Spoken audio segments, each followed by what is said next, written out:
Hi, my name is Kosi, and I'm being forced to move to Toronto. I currently live outside of the GTA, and I commute to downtown Toronto twice a week for my hybrid role. But the return to office mandate that's been sweeping through the province of Ontario, and maybe the whole of Canada, is about to ruin my life. Now, my office isn't putting a gun to my head and asking me to move, but if you see my commute, you'll understand. Let's break it down. I wake up by 6 a.m. in the morning, and I catch the bus by 6:40 a.m. I know 40 minutes is really an insane amount of time to get ready, but I do it. No breakfast to do, zero breakfast. I get into Union Station in Toronto by 8:35 a.m.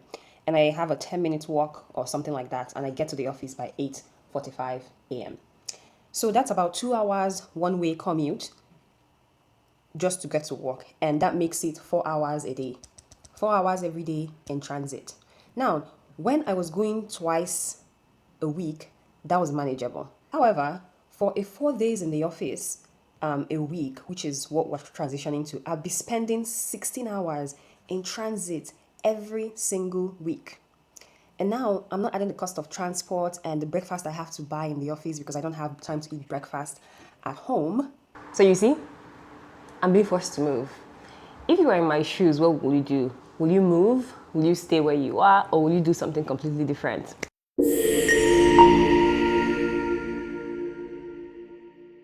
I never wanted to live in Toronto. It's always a place I like going to, doing things, and then leaving and going back to my house. It's just too much happening. It's too overcrowded. And I'm not a big city girl. I have never been one. Condo living terrifies me. The idea of walking out my front door and walking into a hallway of other doors is terrifying.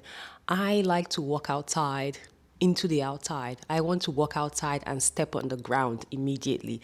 I don't want to take an elevator down anywhere. I don't want to open my door and see other people just walking into and out of their own houses. It's not the vibe for me. I think I might be a little bit claustrophobic, but like only when it comes to condos. And I don't care how big the condo is. It's not for me. And also, I don't like high-rise buildings. It looks horrible from the outside and it feels even worse on the inside. I think those buildings should only be used as an office. That's it. There's no reason why human beings are living in those kinds of places. And some of them don't even have balconies. Why? And the window opens just a teeny tiny bit. Just it opens like this and they're like, "Oh, the window opens. We're in jail." But I'm a big girl and I have to face my fears. So here I am on a random day, packing up my life once again to move. But first, we have to start with this gallery wall. Before I take it down, let me show it to you. So first of all, I have these four main pieces of the wall. They are images from the Bible. This is the mustard seed tree. This is the 99 sheep that were left for the one here. And this is where the parting of the Red Sea. This is the woman at the well. And then around it, I have all of these frames with family pictures inside. Probably just going to show you one. This is me for my PhD. I have another one for my PhD and just them pictures. You can see that it's not even complete yet because even though we've lived in this house for over a year, we are still in the process of decorating it. So I still have these empty frames here that I haven't printed a picture from. These command strip ones, the first thing you just need to do is to pop it off the wall like this. And you can see it has the strips at the back, but there are still strips on the wall. So according to this company, they just said that you just need to pull it downwards like this. I don't know if you can see this, but just pull it downwards. Oh my God.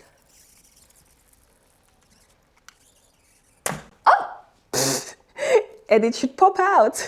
That was good, and it did not ruin the walls. So I'm really happy that it didn't ruin the walls because I don't want to paint it. So we're gonna go right. I'm gonna try this one. Oh my God, fudge! Oh my God! Oh. Anyways, we move. Now this one, the mixed style ones are magnetic. So all you just have to do is pop it off the wall. That's it. And it comes out. So there's the magnetic panel behind it here.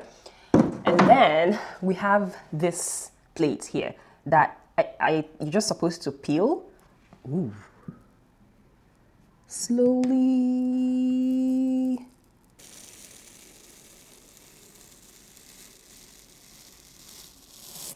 Oh.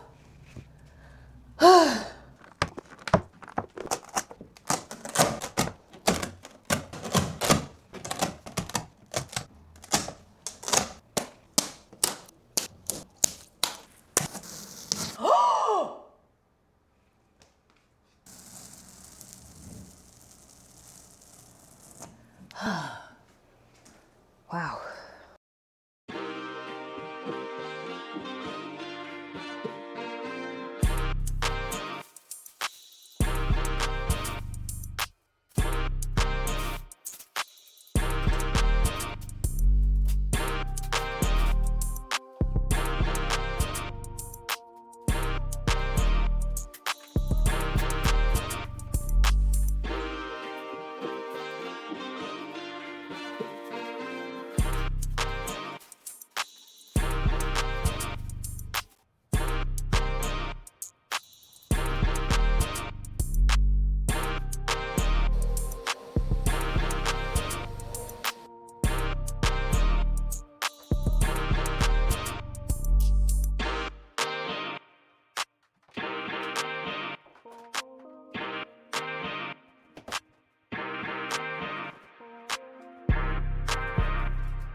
Do you know what I've learned in all of this?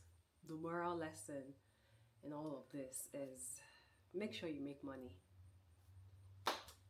Just make sure that in this life that you make money, because the next time I'm moving, I'm definitely hiring movers. Not just to move things into the truck, no, no, no.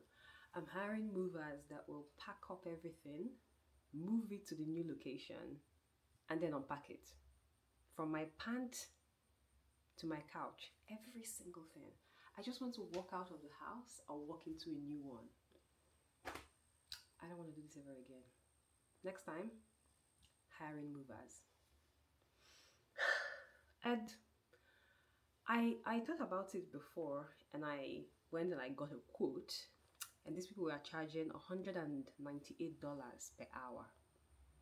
And they start counting the time from when they leave their office. So when they leave their office and come to my house, pack up everything, put it in a truck, drive it to another location, which is 2 hours away, unpack it, set it up. That's the whole time. And it's $189 or $98 per hour. I don't even earn that much. So I said, no, thank you. I'll do the packing myself. But yeah, I'm starting to think that it's worth it because I'm exhausted. I'm tired. But tomorrow is moving day. Bye. Good morning. Today's the day. If you can hear my voice, you can tell how tired I am. I have absolutely zero hype in my voice. I'm going to get the U-Haul. I rented out the U-Haul, so I'm going to go pick it up now, and then the loading part of this whole business will start. This is my first time doing a move this big, and whew, today drained. In fact, this week has drained me. The whole place is currently in disarray, but it's kind of like an organized chaos. I just wrapped up my mattress this morning, and the rest of the house is in shambles. So I have my office things all packed and ready to go. I need to sweep this place one last time, and the living room looks like where someone threw a bomb. There is stuff everywhere, but we will, as once we start moving them into the U-Haul, this place will become clearer. And I have a system going. I have all the boxes labeled, so I know what's inside. I have some frozen food that I brought out from the freezer. I have some kitchen items. These are things from my broom closet and cleaning equipment, and so many kitchen things. It's mostly kitchen things that are here. And on this side, I just have furniture and my TV.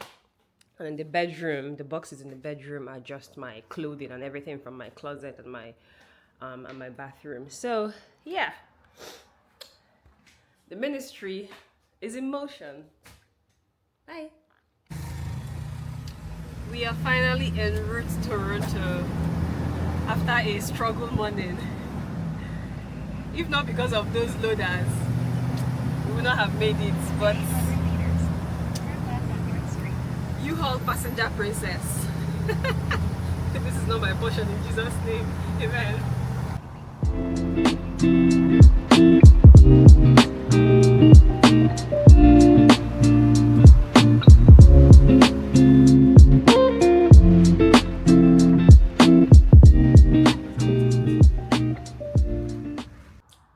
All right, arrived, unloaded.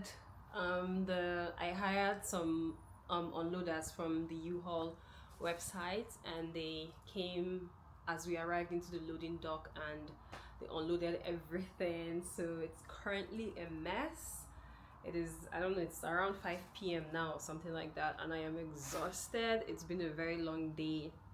I have a lot of unpacking to do, but I will have to prioritize certain things. So the first thing is, well, I had my friend that drove the U-Haul help me set up the TV because I needed 2 people to screw in the legs, and this is the rest. This is the rest of the apartment.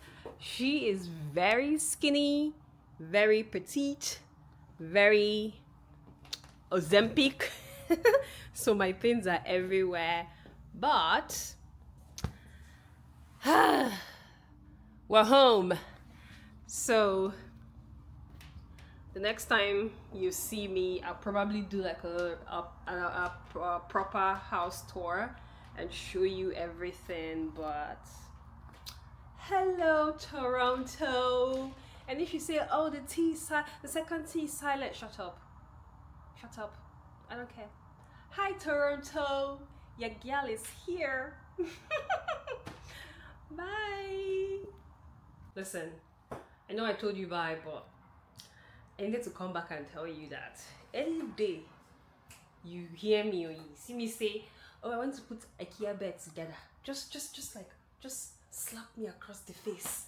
Just do like Mage, Magora, you marry her.